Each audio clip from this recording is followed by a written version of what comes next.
Thanks for joining us for another episode of Get Your Fill, Financial Independence and Long Life, where we explore ways to achieve those two goals. And we love to invite people on who are doing it, who are having and enjoying financial independence and using or maximizing their health to have a long, happy, healthy life.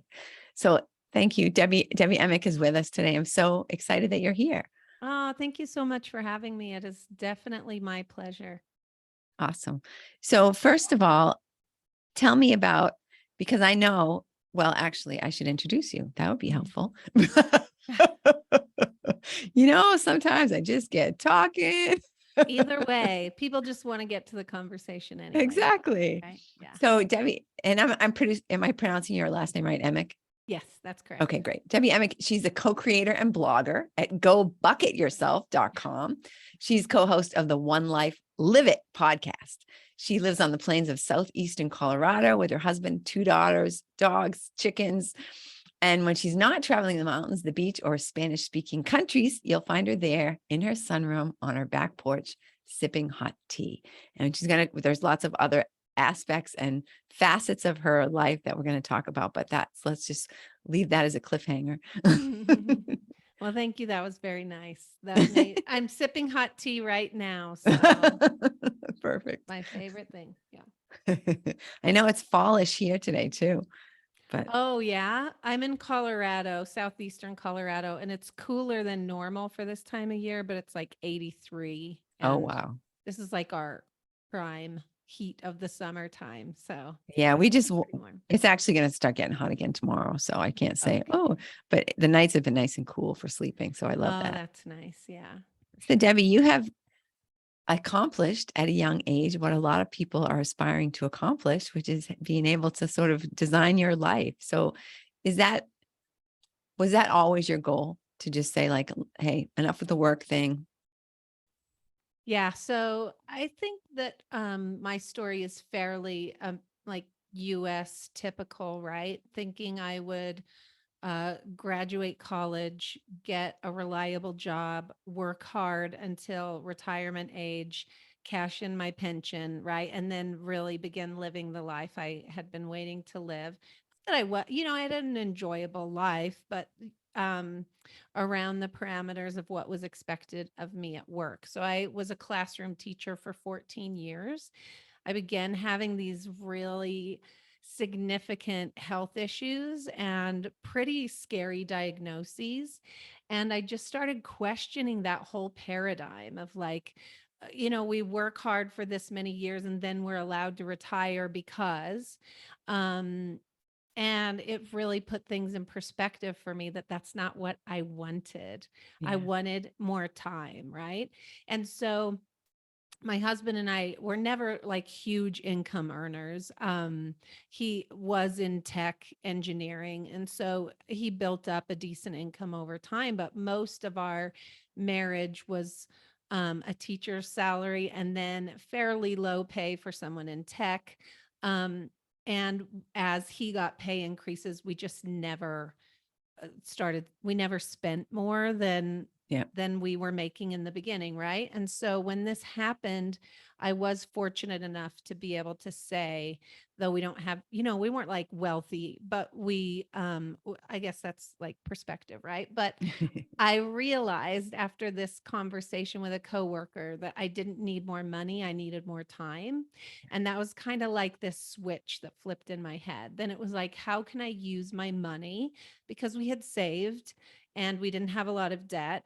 So, but we weren't really like maximizing that we had saved. So it was like, how can I use my money to buy more time? And that was like the first aha in beginning to design my life, right? Yeah. Little That's a steps along the fantastic way. question to ask, right? A lot of people Mm, don't have that clarity. yeah, yeah. Yeah, I mean, health will do that to you, right? There are definitely other things I think that are the impetus for people like really taking action and realizing they're caught up in society's idea of a good life, maybe, but it's actually not in alignment with what they truly want. And so, health was that for me. And so, yeah. So the answer to that question, the short answer is no. I didn't know this is the life I wanted to live or would be living, but I've been shown little clues to it along the way for sure. Excellent. And you had the wisdom to follow the clues. Thank you. Yeah, after so much, you know how it goes, trying so much that wasn't working. Yeah. Eventually, you Yeah. get the message. But Yeah. right now you look like the picture of health. So whatever you're Ah, doing seems to be working. yeah, thank you. I am doing really well. So I left my job and I was, like I said, privileged to be able to do that. My husband still had a job. And we began buying like long-term buy and hold rentals, and that became my job.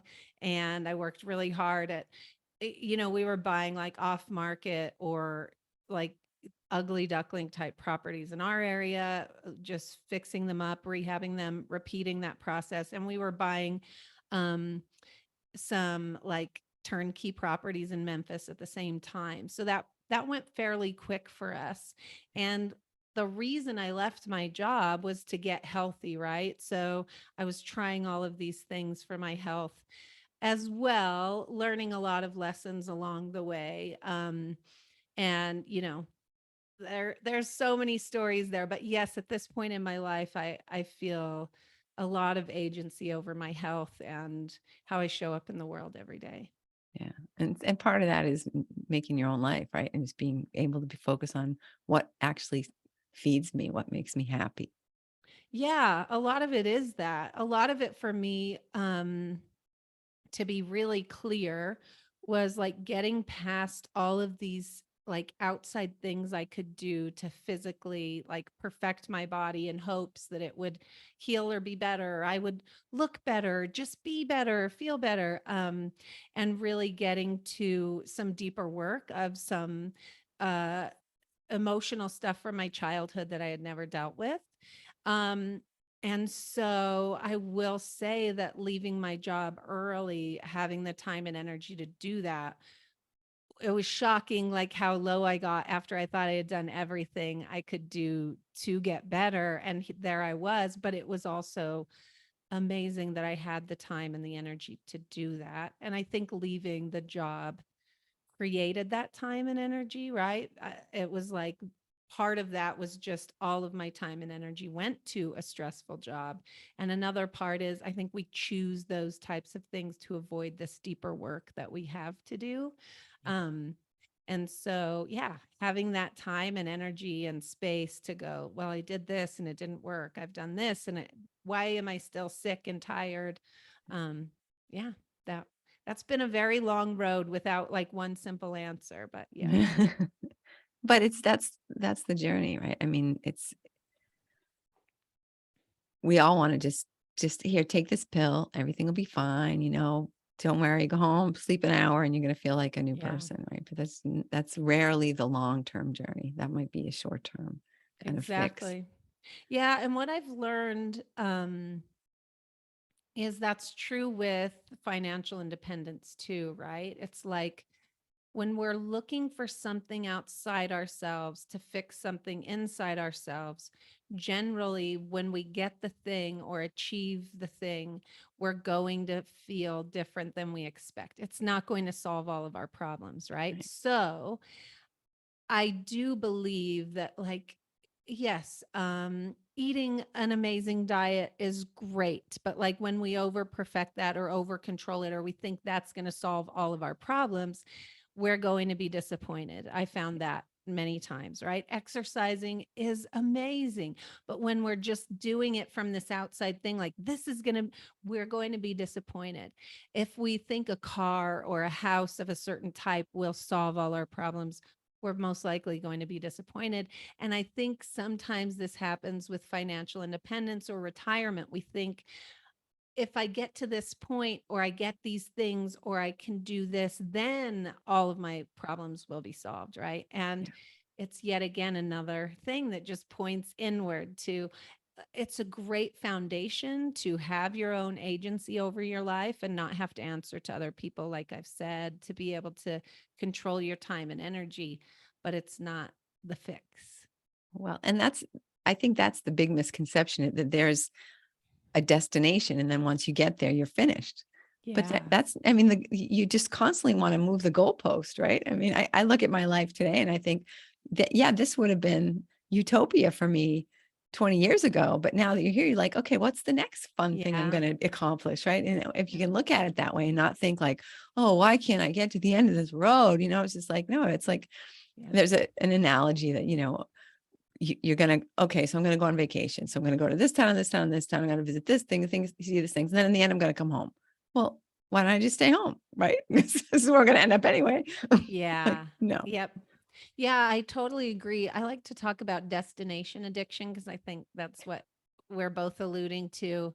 Um, just like the next best thing, and then I'll feel the way I want to feel, right? Um, and yeah, I've learned there is no arriving. Like we're just walking along. Yeah, we're always learning. There's always a next level or a next something. So yeah, the way you mentioned that is really helpful to just be playful about it without a lot of expectations, but trusting yourself that you'll know what to do when you get to that next place you need to Exactly. be. Absolutely. So a lot of people think that, okay, I'm going to go buy rental property and become financially independent, but first I need to save $1 Mm. million, right? It sounds like you had some savings, but I mean, it doesn't sound like it was some huge amount. How were you able to know that you could get started, and how did you get started with your first property? Yeah, that's a good question. I'm not sure. Do you like to talk about concrete numbers? Like, do you want me to actually share what we had? Sure. I think Do you people would want find it nuts and helpful bolts? and also empowering, right? Yeah. Because Yeah. yeah. Yes. So I did mention that, and this is a lot of this credit is owed to my husband, but it's something he's also having to work through, like this feeling of scarcity with money, right? Yeah. But because of that, we were savers and we weren't big spenders. So we never lived beyond our means, and we actually always lived below our means. And then most of the time, we just used that extra to pay off debt or to save it, right? We were both investing through our work, but we weren't like investing a stockpile each month or whatever, Yeah. like extra. So we had 401ks, all the basic stuff. We were maxing those out. So when I got sick and I left my job, it started to be pretty clear that, like, if my husband might want to do that someday, I would either have to go back to work or we would have to figure something else out. Yeah. And we had saved roughly like 90,000 ish, I think, maybe a little more. Um, and we were fairly risk averse at that time. My husband, very risk averse. And because we had saved that amount, we were looking at, this like 4% rule where you're not using real estate, you're investing in the market Hmm. versus investing in real estate and using leverage and, all of the compounding returns of real estate, which are, Right. tax benefits, renters paying off your mortgage. Oh, yeah. Right now, rental rates are going up. So there's always all of these compounding returns with real estate also. Um, and so we decided we would put our money into real estate, and we figured out what like we would essentially need if like everything hit the fan and we had to live off savings for a year, which in retrospect, I'm like, how would that have ever been the case? But if it were, we put aside, I think around 33,000 or something. Like that's what we figured was that would get us through a year. If neither of us had any income coming in, we'd still be okay. We wouldn't be like Yeah. living some luxurious life. Um, and then we started investing the 60,000 that was left. And we weren't over leveraging, right? We were like 20 to 25% down on all of our houses. But they were all but one, I think, bought with leverage. And we realized that we could buy homes in our area, which is very rural. There isn't property management here, for a good price and like exceed the 1% rule. I don't even know in today's market if that's still a thing. And then we could buy in Memphis at the same time because there was this investor list and we had to wait for properties there. So we would just buy a property, uh, include the rehab in our figures, fix it up ourselves, rent it out, and then just put all the money back into another one. And we were doing it simultaneously in where we live in Colorado and in Memphis. And so, yeah, now I'm like realizing I might be on a rabbit trail, and maybe am I answering a question you asked, or am I just like going on about real estate investing? No, you're doing Oh, wonderful. Don't yeah, worry. that's the point. We started with 60. We never spent the rents coming in as they were coming in. We were just putting that plus all this extra. I mean, we were living like maybe on 30% of my husband's income at that time. So we were putting all the extra from his income and our rents and recycling that into getting more rentals. And that was actually fairly quick for us, starting at 60,000. It was probably before year 4 that we were okay, but running a million spreadsheets and analyzing a million scenarios, it took 4 years to feel like, oh yeah, this cash flow, we're definitely financially independent now. And yeah. Yeah. But that's an important thing that you bring up, is the mindset, right? Like, oh no, what if everything goes wrong and everything, and then you start to like look for things that might go wrong, and you get Ah, yourself really nervous and yes. uncomfortable and have, heart murmurs, so Yes. This feels so well aligned because I always say you find what you're looking for, yeah. right? And so we started looking for what we wanted to see, and lo and behold, it was out there, right? We found a great team of people to help us find these properties, rehab these properties, learn how to rent them out and be landlords and do all of the legal stuff. So yeah, I do believe that. And w- I mean, we didn't start with, a whole bunch of money. I think that's a fairly accessible amount of money, but we definitely could have started with less. I think we needed 15,000 for our first property. So, you know, we could have started there and just done the same thing, recycling that money and cash flow over and over. Yeah. But it allowed you to fast track because you were able to do multiple projects at the same time. Yes, exactly. Yeah. Yeah. But that's not, I mean, if someone's just wanting to start out and they're able to save, right, 20% on a property that's maybe not right next to them, right? Maybe they live in a city where things are really expensive, but there are places like, how did you find your turnkey people in Memphis?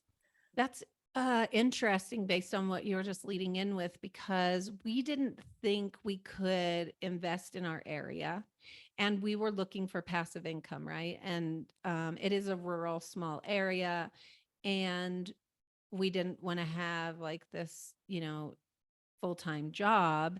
Um, but we didn't realize until we really started looking at what good deals we could get here. So we were always looking for something outside. Um, I think a resource through another like really big podcast was a little bit of like a trail that led to the turnkey investor that we use. Mhm. And at that time, they would give like a reimbursement of flight and hotel if you went out there to vet them. Wow. They would show you around. It felt good. We started slow with one and waited to see how that went. Um, and so that was, like a big area then. They've sort of branched out into Little Rock now just to have enough inventory for all their investors and stuff. But Yeah. yeah, and then we just happened to go look at a property with a realtor and run the numbers, and realized, that we actually could do better here. And there was a lot of elbow grease involved, so I don't want to paint it as like this glamorous picture at all. It took a lot of time and energy, but it's worked out well in the long run. So But I'm imagining I mean, you left your job because you were not well, and now you're rehabbing houses. I mean, how yeah. that Yeah, that's a good question, because I mean, usually there are two different lanes that I speak in. And sometimes this whole real estate financial independence doesn't overlap with this.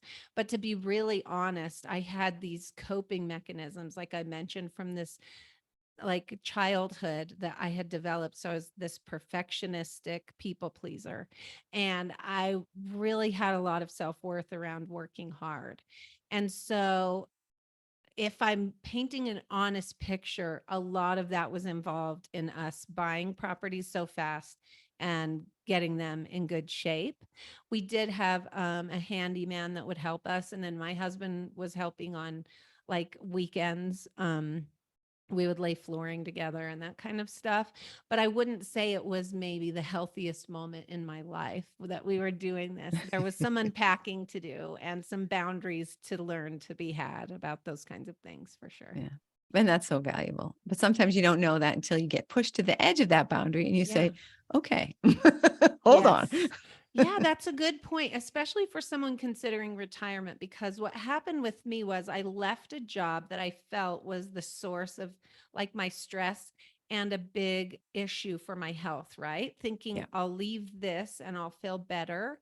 And what I found was I just created all of this other work for me, not really even knowing what I wanted because I did what everyone else wanted in this job that I had. And now I left work and people wanted to put me to work. So I'm sitting on like library boards I had never I'm like, I have a couple MLMs that I'm not like making any money. It just silly stuff that was very time consuming, plus homeschooling a daughter and rehabbing these rental properties. And yeah, then you have those questions. It's like finally some introspection of like, how did I get back here again? Right? Yeah. I feel sick. I feel tired. How am I here again? And once you finally have that, just like question the stories in your mind or your actions, you can unwind that but yeah, you're right. That was a part of the lesson for me. Yeah. And it's a part of my health today. So I don't fault it at all. But it Yeah. was like, I'm grateful that that piece of myself, that version of myself got me to this version of myself. But Yes. I'm also grateful I know how to let it go now and not Yeah. let that rule my life anymore. Yeah. Yeah. And how easy it would have been to stay at your job and say, oh, if it wasn't for these people, and if it wasn't for this Yes. situation, right? And how many people do that? Yeah.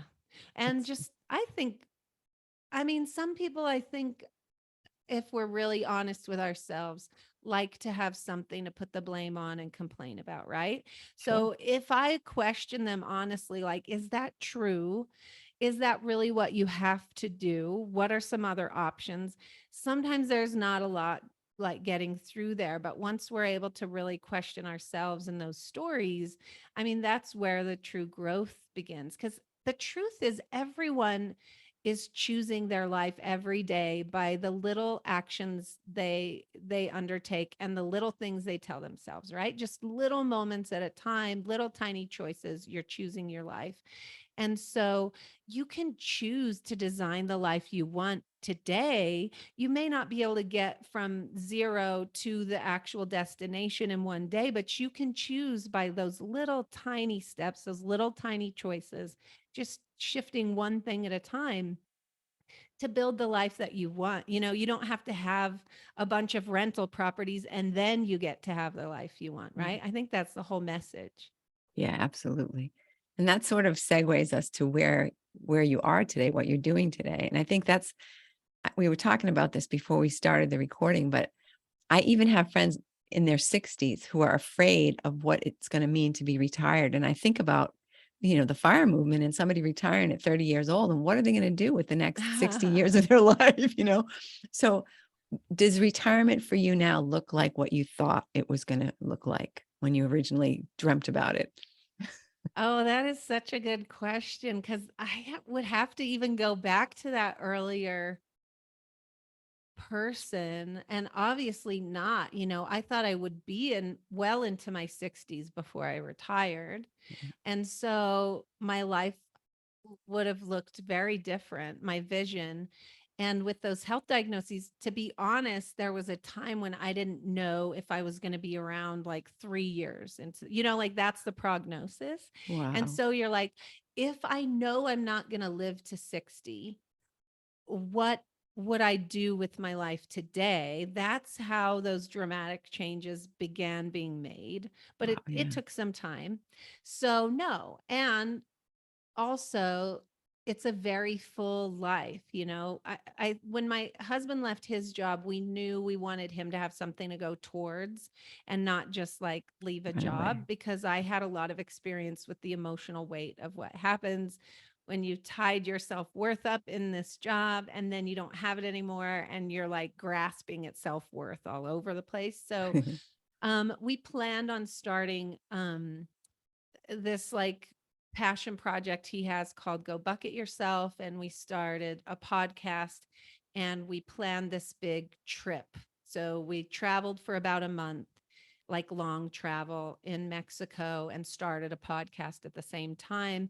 And what we're doing now has like built on that. I actually published a book since I've left my job, and we're still building Go Bucket Yourself, but we have two lovely daughters that we're really enjoying being able to be there for growing up. And I homeschool one of them. So it's a full life for sure. And not at all what I could have imagined. I mean, I'm 43 now, for transparency, and not what I imagined my life being at this point. Yeah. Yeah. But that's the key. What you're saying about your husband's retirement is the idea of going towards something exciting and interesting and something that you really love, compared to, I've just got to get out of this horrible job. Right. Yeah. I think about Yes. my cousin when I say that, because she has worked for, I don't know if I should say this, she's worked for the IRS for her whole life, and she can retire in like 10 years with her full pension. And so even though she hates it every single day and it's killing her body and her back and the whole thing, that all she says, well, it's just 10 more years, 10 more years. And I think to myself, when she doesn't have that job anymore, what's going to happen to her?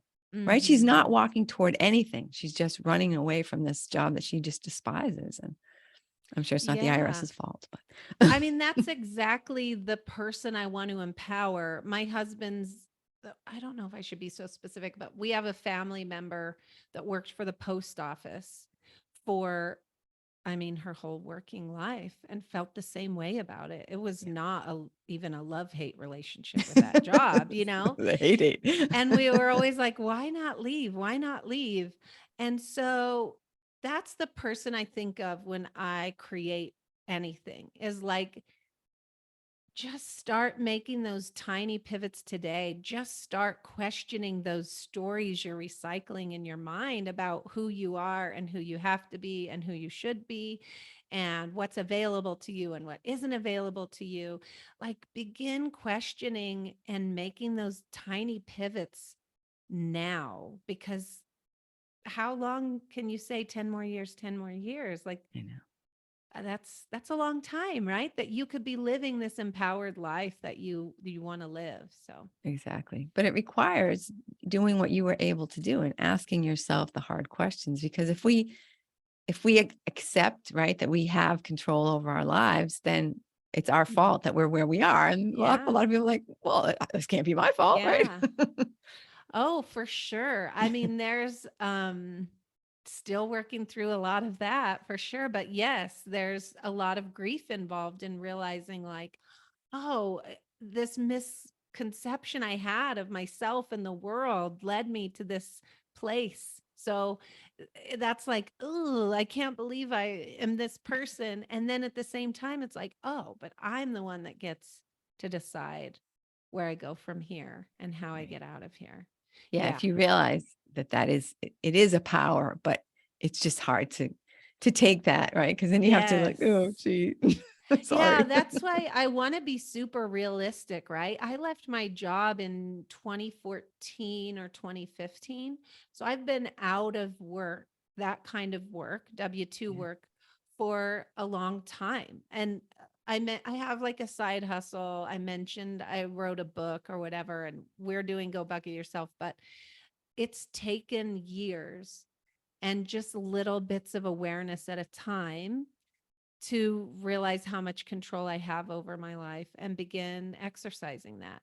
It wasn't fast, what's not like I was like, I'm going to do this. And the next day, here I am whole and well. And, Right. Right. um, but I think there's a lot of freedom in that too. It's like just one thing at a time, like just one bit of awareness comes to you, you make the pivot, the tiny turn you can make based on that, and you move forward from there, one Yeah. step at a time. It's not like, you have to know the next 100 steps to take action on your life. Right. Just start moving in the right direction, or even Mhm. stop moving in the wrong direction for There you starters. And go. then, That's a choice. Yeah.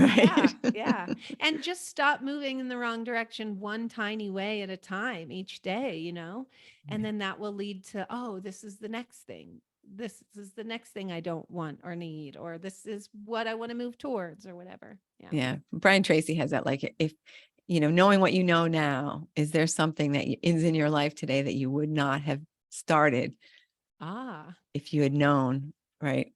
And yeah. then obviously you want to stop that thing. And then, yeah, he's got Yeah. these 4 questions, but that's one of them, is just like, knowing what you know now, what or who, or, where are you in your life that you wouldn't have made that choice? And then you can start to like recognize it Interesting. and undo it. Yes. Yeah. That's so interesting, isn't it? I started asking myself, and this isn't like my original idea.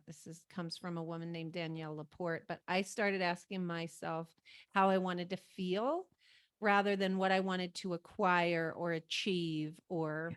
Yeah. prove to the world. I don't know, any of Right. those unhealthy things. So once I was able to get clearer about the feeling I was searching for when I was taking these actions, then I could take more conscious action toward that feeling, right? If I Yeah. want to feel energetic and I'm constantly like saying yes to everything and I have a million jobs, I'm working all the time, I'm not going to feel the way I want to feel. And then why would I be shocked when I'm exhausted again, this month and last month I said I wanted to feel energetic. So I think when I started dialing into feelings more than achievements and acquisitions, Yeah. I was able to take much more conscious action.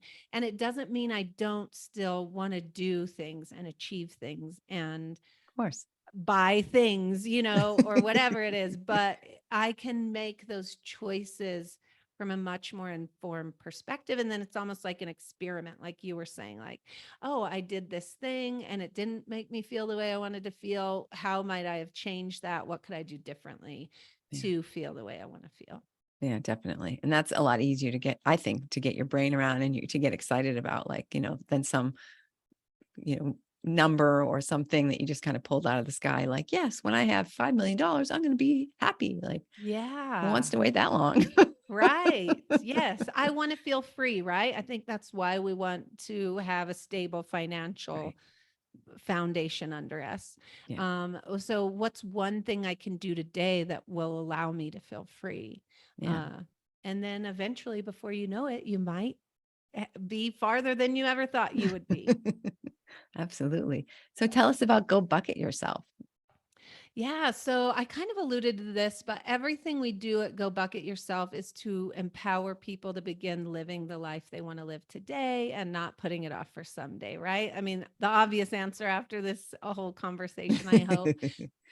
And so we started with a podcast, which we actually renamed by the same name. It did start as One Life Live It, but Oh, it's okay. Go Sorry. Bucket Yourself. Yeah.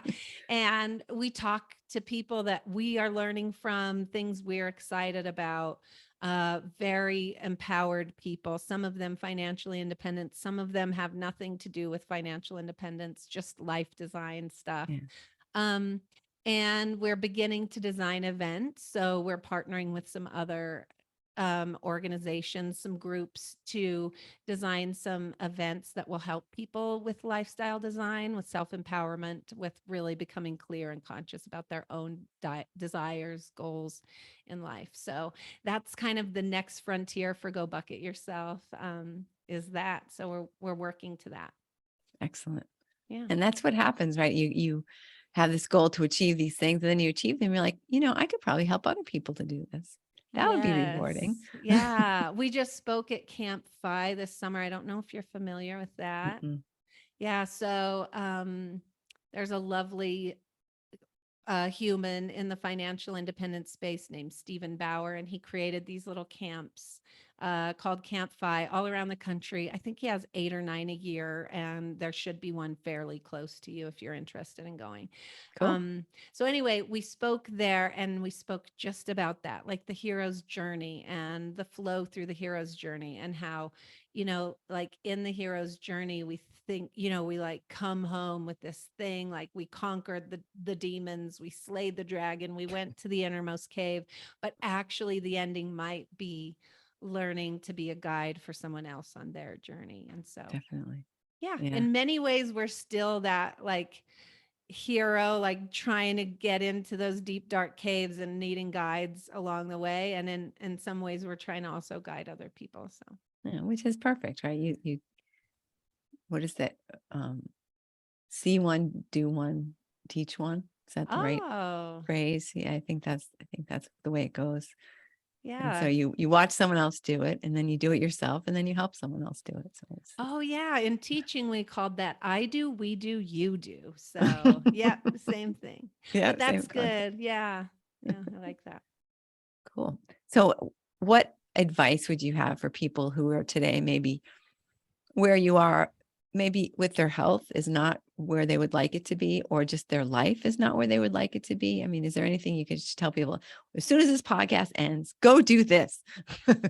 Yeah. I mean, I think based on this conversation that we've had leading up to this, I would just honestly say that you most likely have much more power over your health and your daily life than you may have been led to believe at this point.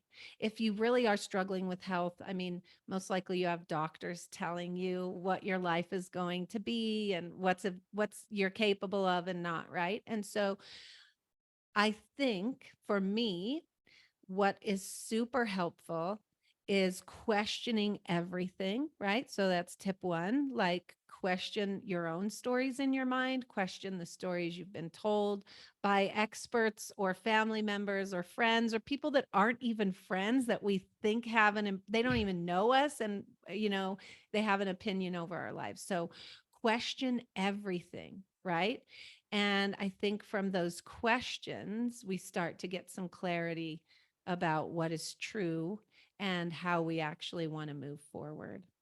Um, you think that was helpful enough? I don't know. I think that was very helpful. It's excellent advice, because there are so many things that we don't question, right? And we just go through life and we're just like, well, that's just a thing, I'm just not good at that. And, I'm just this way or whatever, I'm clumsy. I'm always going to be, weak, or my whole family's bad at math, or I mean, these are just stupid things that are popping into my Yeah. head. But there are just so many things that we think that we take as a truth, Yes. and we just believe them. But if you just stop and say, well, wait a minute, why should I be bad at math? I mean, again, stupid example, but No, why it's shouldn't I good. be able to be a real estate investor? Why am Uh-huh. I too old, too young, too fat, too thin, too, whatever, blah, blah, blah, put in your own limitation.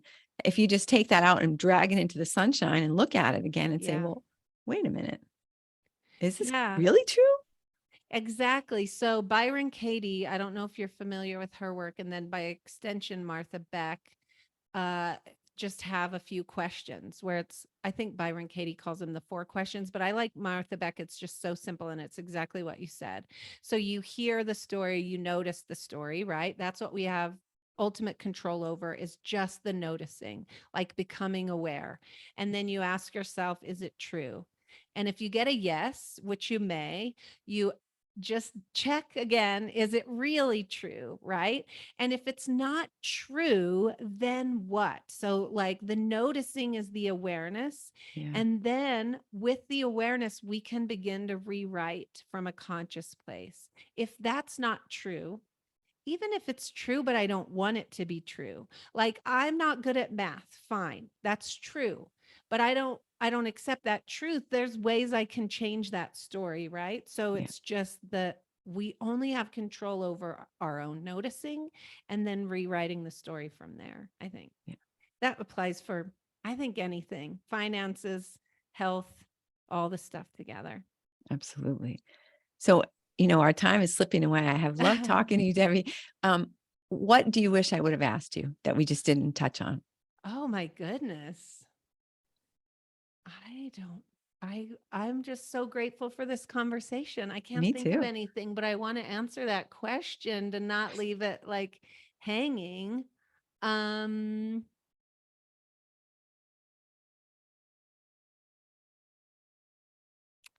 well, I can't think of anything, Christine. Wow. That's a compliment. Yeah, I feel really good about our conversation. Me Really too. in the moment.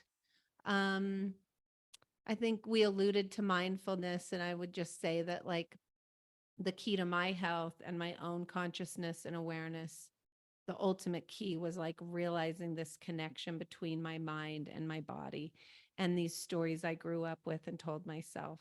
Um, and so my emotional health has led to greater physical health and also financial health, and all of those things. They're just so interconnected, right? Yeah. Um, but I think we hit a lot of good things. It's been a good conversation. We really Has been. flowed. Yeah. Yeah, I had a great time. So how can people learn more about you? How can they reach out to you? How can they buy your book? Thank you. Yeah, so go bucketyourself.com. You can access all of the things I mentioned, our podcast, Go Bucket Yourself. Or the book is available anywhere online that books are sold. If you buy it, I would love it if you reviewed it also, but I'm just so grateful if anyone wants to go check it out. And on Instagram, I'm at imperfectprogress.me. So I am imperfectprogress.me. And I love to connect one-on-one with you there if you have any questions or want to, keep the conversation going. Beautiful. Thank you so much. Thank you. I really appreciate it, Christine. Oh, me too. And thank you, listener, for listening. All those links that Debbie gave us are going to be in the show notes, so you don't have to get into a car accident to write them all down. But I think you can probably remember that anyway, And I hope that you enjoyed what Debbie had to share. And I think if you think about it, you can imagine somebody else who could benefit from her words. So please share with them and have a fantastic week. And we'll see you next week. I got to find my cursor disappeared. Here we go.